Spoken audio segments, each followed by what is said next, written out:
Good morning, ladies and gentlemen. My name is Ryan Suter. I'm one of the senior investment managers here at Sharewise. And we're here this morning with James Marsh. Now, James is the Chief Executive Officer of Zeotech Limited. He's been kind enough this morning to lend us his time and expertise regarding Zeotech. Now, just to change things up today, it's going to be a direct interview. So, as always, I will have a couple of questions to kick things off. But ladies and gentlemen, if you have questions you would like me to ask James in regards to Zeotech, please submit them through using the Q&A function on Zoom, and I will ask away. Now, James, thank you very much for your time and expertise this morning, mate. Can you just give us a bit of a rundown and introduction into Zeotech? Yeah, thanks, Ryan. First time on Sharewise, and I'm looking forward to the experience. Zeotech. So Zeotech, we're essentially a kaolin project, but we're a kaolin project with a big difference. I've been involved in kaolin projects in many countries around the world.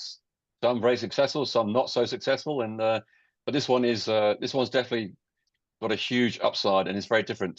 So what we have a kaolin project based in central Queensland near Bundaberg, and we are fully focused now on getting that into operation. And this will be a project that would be essentially mining kaolin, but then converting it to something called metakaolin, which is something that can replace cement. And very importantly, it can replace cement at quite a high level with a very low carbon footprint, but also give it some very interesting performance benefits.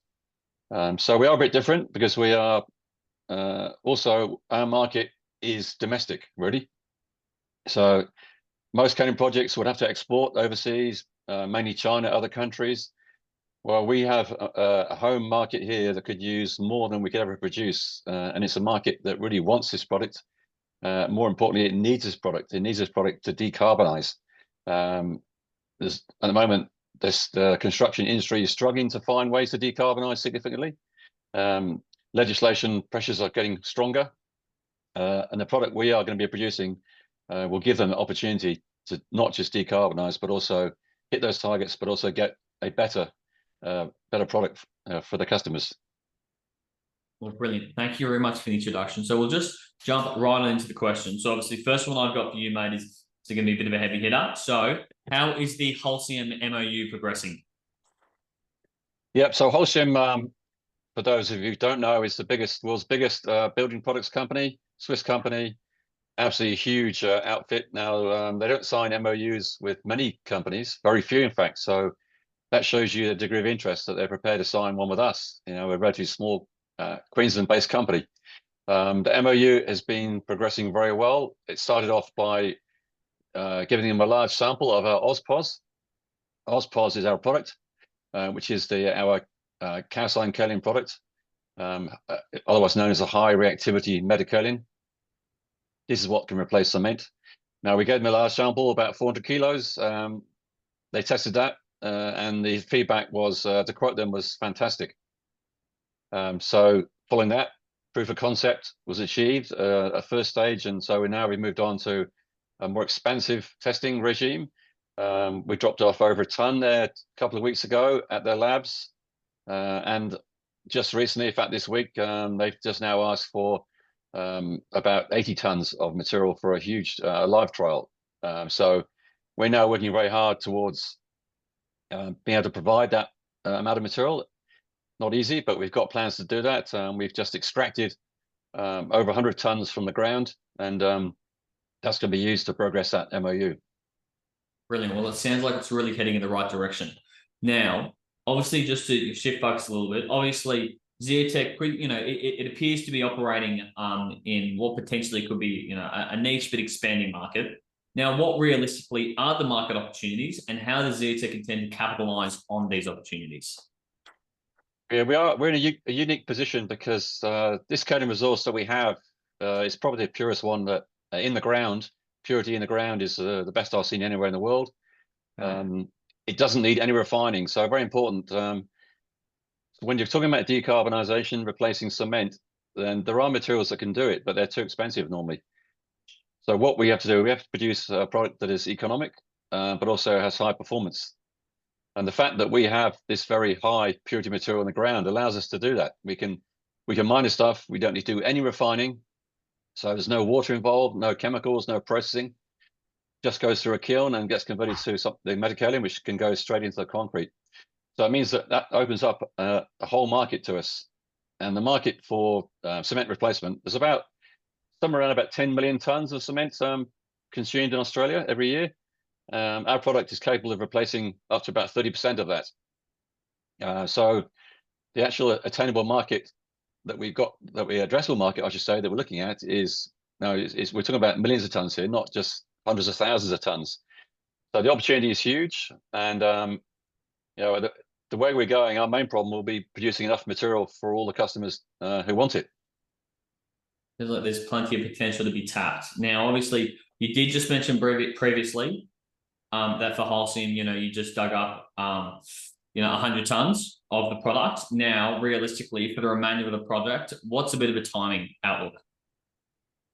Yeah, so this that material is above ground. So because we've proved the process up at pilot scale, this 100 tons is to prove the whole thing up, the process and the product up at full scale commercial operation. We've got someone who can do that for us down in Victoria. So we are going to be looking at getting that done, if all goes to plan, sometime next month. And then, of course, that will then have to go into the concrete testing, which concrete testing typically takes 28 days to get strength results. Yep. So that's the next stage for us on the testing front. We're also doing our own testing at the moment. We're doing some independent expert consulting testing with the concrete. The results that we're getting will be publicised in due course. But I can say at this point is they're duplicating what's been found with Holcim, and they are basically, our material looks like it's rocket fuel for concrete. Well, that's absolutely great to hear. So obviously, you did just mention previously that AusPoz does appear to be the most economic product on the market at the moment. However, on a realistic level, how does it stack up against its other competitors? Yeah, so there's the ways of measuring the performance is a reactivity test. How it will react in concrete. That reactivity gives you the performance. That gives you the strength gain, and strength gain in concrete is crucial. And there's a special test that's used around the world, which is called the Chappelle test, to give you details. But that test goes from about 0 to 1500 in range of reactivity. 1500 will be the absolute maximum that I've ever seen in the world, and we're sitting around about just below that, about 1450 on some good samples we had. So yep. So we have a super reactive product, but more importantly, we have a product that is being specifically designed for concrete. The other metakaolins that are around, there are various metakaolins, and I was involved in making metakaolin 35 years ago in Europe. But they are designed for other applications, but also used in concrete, which means they're not actually specifically designed for this application. So what we're doing, we're making sure that we have a product that is specifically for concrete. That means we can minimize the carbon footprint. It's very, very important, because construction companies have to get a low carbon footprint for all of their materials they use now. So we can get down to a carbon footprint which is probably below 200 kilos per ton. You compare that to cement, which is around about 1,000 kilos per ton. So huge difference. And we're doing that by having a product that is just designed for concrete. So we minimize processing, we minimize grinding, and we make something that is highly reactive without having the usual inputs. Brilliant. Okay, now it's all looking and stacking up like it's very positive. So in the near future for Zeotech, realistically, what can investors expect?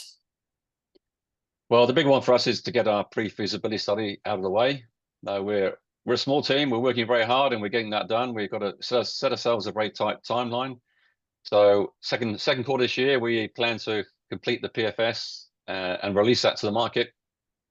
That's going to give the market the first look it's ever had at what this product is worth, and what this product and what this market we're talking about is worth. So number one priority, that the team is laser focused on getting that done. We're getting that done. The good thing is that we have a project that is essentially very simple in the kaolin world, because we don't do any refining to start with. We've got a product that we can get to a large domestic port, deep water port, very easily, not far away, and we are going to use off-the-shelf equipment to do the calcining. This equipment is available in containers, can be shipped around the world. It's operating now in many countries. And this technology has been adopted already throughout Europe and other parts of the world in Africa. So we're working very hard to get that done. I mentioned before, on the commercial side, we want to get this full-scale 100 tons or more through a calciner, get that into the market. We've got Holcim testing, but we've got a whole host of other companies testing as well. We've got virtually all the majors in Australia testing now. Plus, we've had requests as far away from Europe and from USA for material because they can't access this material. They can't get it at a high price, let alone a low price. So we're going to push very hard on the commercial sides. We're going to lock in details around our processing. And then once the PFS is out of the way, then we're going to move as quickly forward as we can to FID and the DFS phase.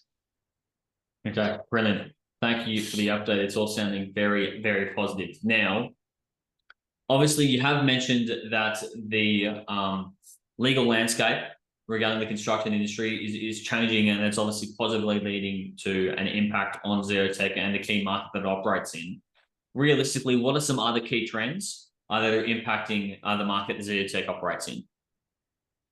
Well, really the decarbonisation and the whole surrounding issues around that is something is adding a lot of pressure to our product and the demand for our product, because it's not just the fact that cement is one of the worst polluters in the world in production, but also what normally goes into cement as a supplementary cementitious material, which is what our product is described as.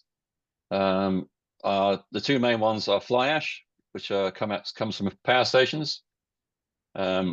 That's a big problem for the cement industry and the concrete industry, because the power stations are being phased out in Australia, certainly, and it's not going to be available for much longer. So they're going to lose one of their existing SEMs. The other one is slag, which comes from blast furnace. Well, that's all already in short supply.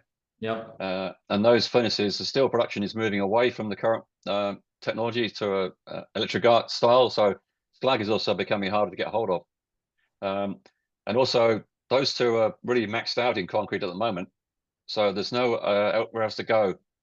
If the concrete companies want to decarbonize, they've got to start looking at reducing the cement.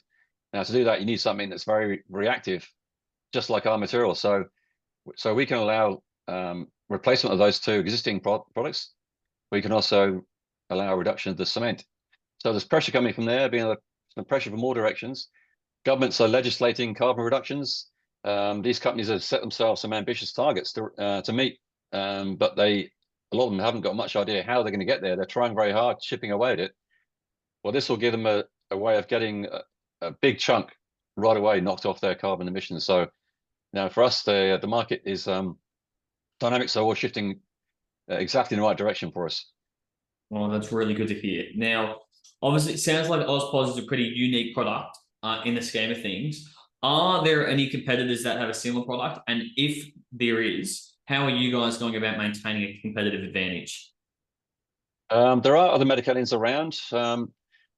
I've been involved in producing some around the world. I've worked in these projects in America, China, Europe. So I know a lot of the competitors. But as I mentioned before, they're really they've got a problem, those products, because they have to refine their kaolin first.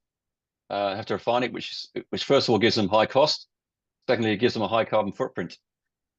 So, for example, Chinese grades are actually used in Australia right now, but very low amounts, because they are coming in at well over $1,000 a ton, which means they're just not economic. So to be competitive with us, it needs to be someone in Australia with someone with a super high purity kaolin resource, just like us, who's already got a mining lease granted. Now, those things can take up to 10 years nowadays with the regulation you have to go through. So as far as I know, as far as we know, there's no one in Australia could make a grade like we have in Australia, and it's got to be domestic to be successful. So we think that we have got a market here in Australia that's really we can capitalize on, because no one else can do what we can do for the cost and for the carbon footprint and for the performance. So quite a unique position. Certainly my life in kaolin has never been like this before. I've always had to be competing with a whole host of different people around the world who've got advantages over us. Now they've got the market somewhere else, the costs are lower, all sorts of logistics are easier. Well, for Zeotech, we don't have those hurdles. We have the whole thing sitting here for us, and there's no one that we know of that can get anywhere near what we can do. Okay, well, again, more positive news. Now, just to shift gears here. Now, obviously, being a company listed on the ASX, you guys are obviously going to have challenges at some point in time. Now, what are some main challenges that you guys are currently facing, and how are you going about addressing them? Well, yeah, in the industrial minerals space, the main challenges I mentioned before are things like logistics and cost, because essentially we've got a material that is to put it bluntly, you stack it high and sell it cheap. So it means that normally margins are quite small, and factors like logistics, energy costs, operational costs, they really hamper you and make it difficult. But for us, we don't have that situation though. We have the fact that logistics are actually quite simple for us. We don't use much energy, we don't use much labor. So for us looking ahead, the main challenges don't exist.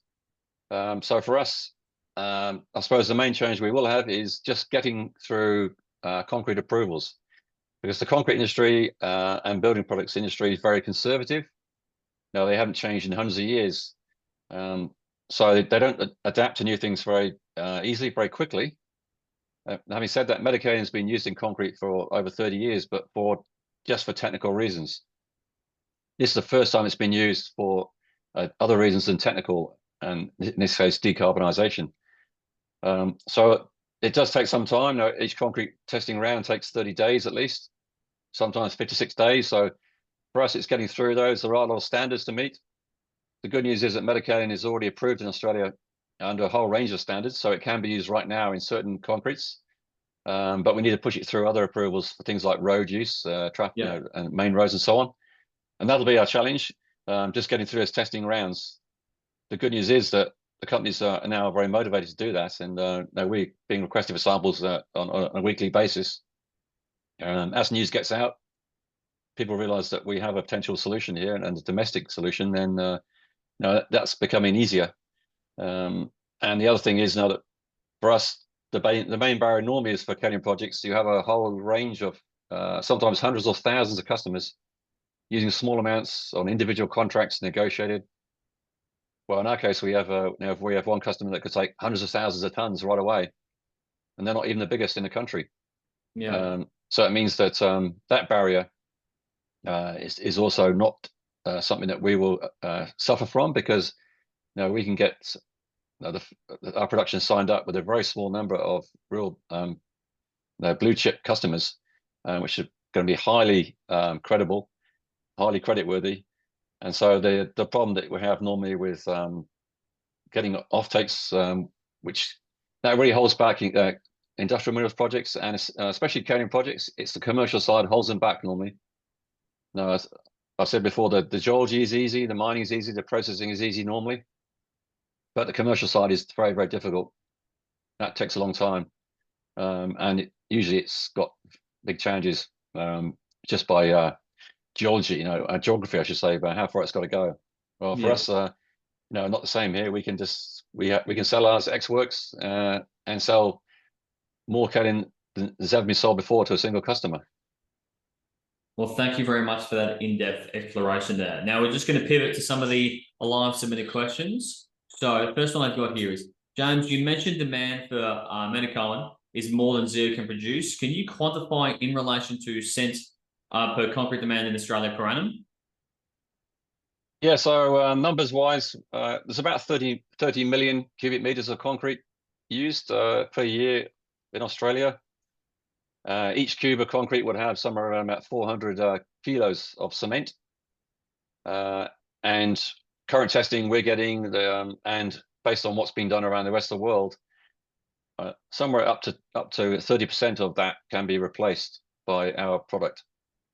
So if you quantify that just in Australia, the addressable market for us is over 2 million tons per annum.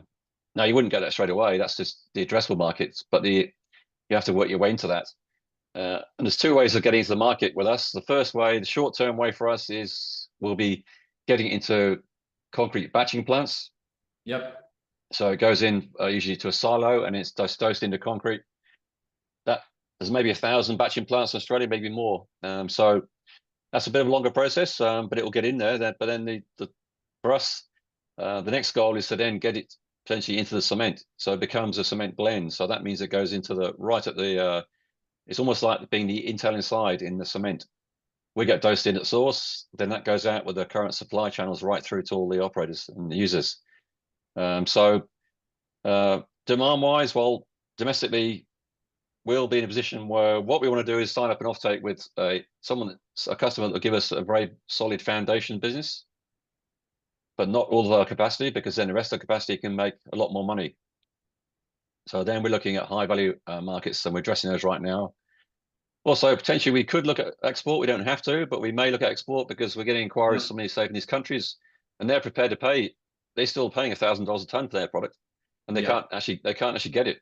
And our product is better than what they're trying to get hold of now. So we can look at that.